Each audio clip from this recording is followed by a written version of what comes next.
Hello everyone, Cassie here. Welcome back to my YouTube channel for another video. Today I am guesting for the month of September with Cat Scrappiness, and today we are doing a special hop celebrating the Crafty Quokkas. This is a new stamp set and there is a matching die that goes along with it, but aren't these little quokkas so cute? And then you've got all the little crafty goodness around them. This is just right up our alley, isn't it? And they're so cute. And then we also have this Crafter's Gonna Craft stamp set.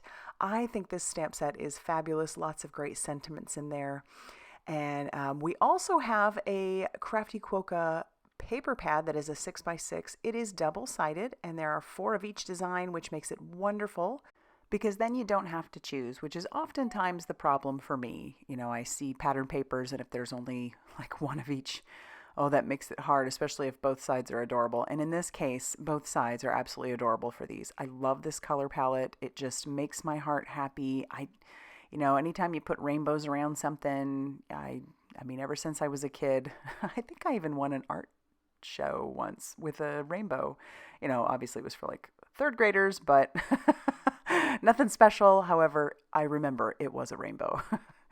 All right, so I'm going to put most of the images from our Crafty Quokkas into my Misty, and I'm also going to grab the bigger images from our Crafter's Gonna Craft stamp set.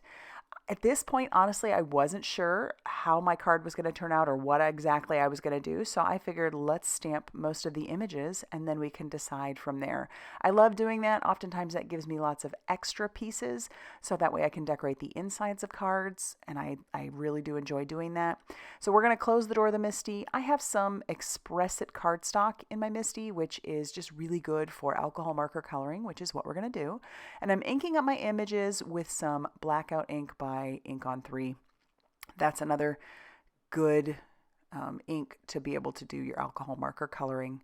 And so I'm going to stamp that a couple times because I want to make sure I have good crisp images, especially since these are new stamps. I'm not going to show you all the coloring because I will say that most of it is fairly flat coloring, if that makes any sense. They're smaller images. Most of those images are smaller, so it doesn't require a lot of shadowing and shading. Could you? Absolutely. But I chose not to do that. I wanted my focus to be mostly on the bigger images. So our little crafting quokkas, like this little guy. I do have the color up there. I just wasn't paying attention, so it's not up on the screen. I'll show it up a little bit later. But we've got our ORs. These are Olo markers. And so I've put down my lighter color first and then brought in my darker color. I know that a lot of people, and I've said this before, color dark to light. I have just found that for me, light to dark works better, at least for the blending process. But again, you do what is most comfortable for you. Then for their little ears, we're going to do some O7.1. And then we're going to bring in some RV 0.1, just to add a little bit of pink in there. I'm going to color them all basically the same. So just the shadowing and shading is in different spots. And then I'll show some of the bigger images. But like I said, for the most part, everything I'm coloring is fairly flat. We've brought in some blue colors for our glue. And I will say that I stuck to the same color palette across the board. I obviously just used the pattern paper as some inspiration for our colors. That's one of the reasons I do enjoy pattern paper. That way it takes some of the guesswork out of the colors that you want to use. You can just pick a pattern or a stack of pattern papers and then just find your colors based off of that, and you know they're going to go together. And so that's what I did here. Of course, I had to add a little pink bow to her head because, you know, why not? And then we've got our little scissors and just adding a little bit of shadowing and shading there. And then, like I said, everything else is pretty self-explanatory, and those smaller images don't really have any shadowing and shading.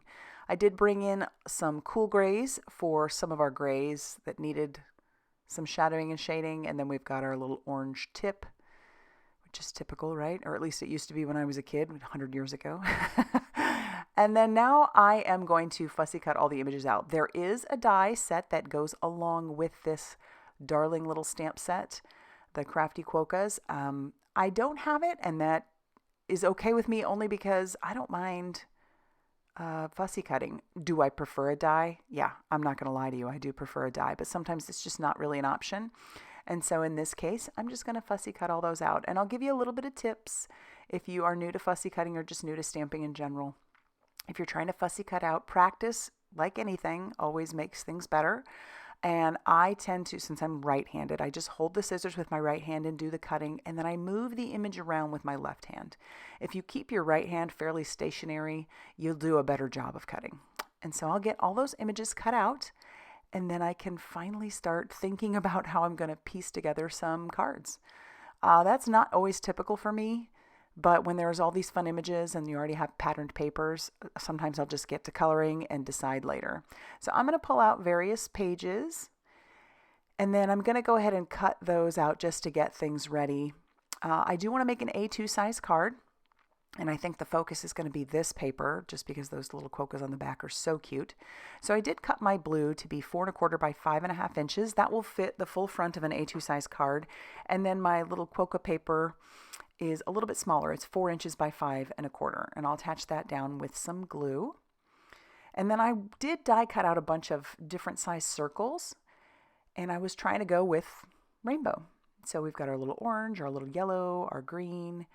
And so just grab a circle die from your stash and have a lot of fun. I also, if you'll notice, made the die cuts go a little bit beyond the background. And we're just going to let that dry, and then I can trim that down.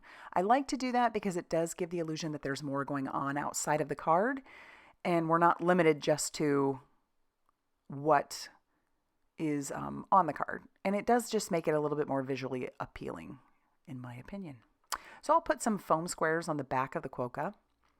We'll peel off that release paper, and then we're going to stick him down on that main big circle. He's so cute. And then I'm going to attach down this little blue strip sort of underneath him. I feel like that gives it a little bit of grounding. And then I am going to flip this over, and I'll trim off all of that excess,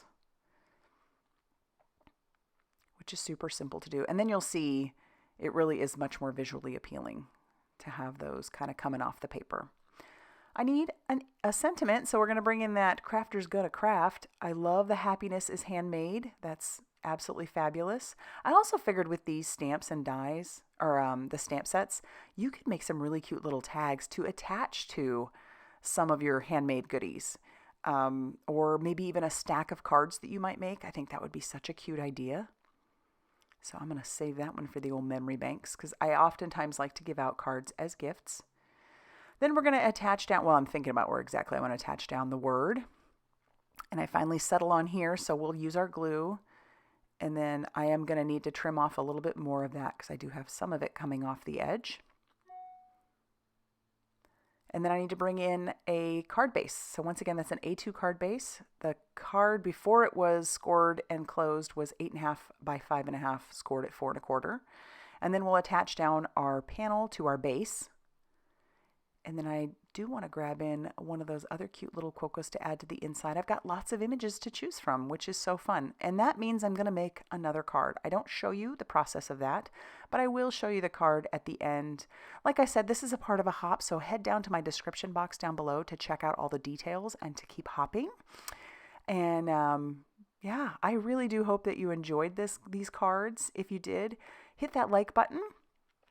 Consider subscribing if you haven't already done so. And as always, I will see you very soon in another video. Bye, everybody.